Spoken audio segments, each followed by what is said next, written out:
கோவையில் மக்களவை அதிமுக வேட்பாளர் செய்தியாளர்கள் சந்திக்கிறார். நேரலையில் பார்க்கலாம். அப்படின்னு சொல்றாரு. ஆனா அவரோட 35 லட்ச ரூபா வார் ரூமா இருக்கட்டும், அங்க மெயின்டைன் பண்றதுக்கு 15 லட்ச ரூபா வீடு, அது இது செலவுகளா இருக்கட்டும், இதெல்லாம் யாரு கொடுக்குறா? நான் இன்னைக்கு சொல்றேங்க, இப்ப சொல்றேன், பாத்துக்கலாம். நான் இன்னைக்கு சொல்றேங்க, நான் இந்த இயக்கத்தில் எங்கள் அப்பா இறந்ததுக்கு அப்புறமா 18 வயசுல இருந்து சாதாரணமாக சேர்ந்து படிப்படியாக கஷ்டப்பட்டு ஒவ்வொரு ஸ்டெப்பாக இந்த இயக்கம் இன்னைக்கு 18 வருஷங்கள் நான் வேலை செஞ்சதுக்கப்புறம் இது ஒரு அங்கீகாரமாக, உழைப்புக்கு அங்கீகாரமாக இந்த மாதிரி என்ன பாரு நான் மட்டும் எழுதிக்கிற மாதிரி நிறைய பேர் இருக்காங்க. இந்த தடவை எனக்கு கொடுத்துருக்காங்க. அவர் மாதிரி பேராஷூட்லேருந்து குதிச்ச மாதிரி ஜங்குன்னு குதிச்சு எந்த வேலையும் செய்யலாம் 33 மாசத்துல எதுவுமே படாமல் டைரெக்டாக இறங்கிடல. இறங்கிட்டும் இண்டஸ்ட்ரியலிஸ்ட் எல்லாம் கோயம்புத்தூர்ல அவர் இங்கே கேண்டிடேட் ஆகணும்னு என்ன பேசுறாங்க நான் சொல்ல விரும்பல.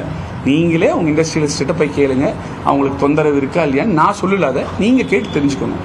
அவர் அந்த மாதிரி சொல்லிக்கிட்டே இருப்பாருங்க. பிஜேபி கரப்ஷனை பத்தி பேசக்கூடாது, திமுகவும் கரப்ஷனை பத்தி பேசுவார். ரெண்டு பேரும் ஒண்ணுதான். ரெண்டு பேரும் DMK is equal to BJP தான், வேற எதுவுமே கிடையாது. இல்லைன்னா எதுக்கு சம்மந்தமே இல்லாம திமுக பாருங்க, உதயநிதி ஸ்டாலின் எடுத்துக்கலாம். எங்க போனாலும் ஹிந்தி தெரியாது போடா, ஹிந்தி தெரியாது போடான்னு டிஷர்ட்டை போட வேண்டியது, ஹிந்தி படத்தை எடுத்து டிஸ்ட்ரிபியூட் பண்ண வேண்டியது, நம்ம பசங்களெல்லாம் ஏமாற்ற வேண்டியது.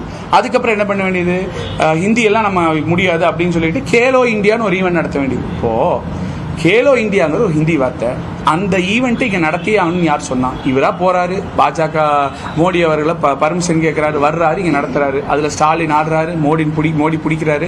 இது எல்லாத்தையும் நம்ம பார்த்துக்கிட்டு தான் இருந்தோம். இது மக்கள் பார்க்காமலாம் இல்லை, எல்லாருக்கும் வெளிப்படையாக தெரியும் அவங்க என்ன பண்ணுறாங்க. ஸோ அதனால திமுகவும் பாஜகவும் ஒன்று தான்.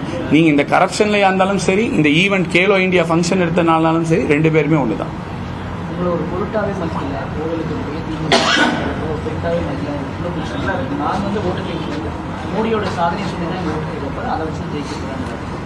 மோடியோட சாதனை கோயம்புத்தூர்ல இருக்கு. நான் சொல்றேங்க, டைரக்டா சொல்றேன்.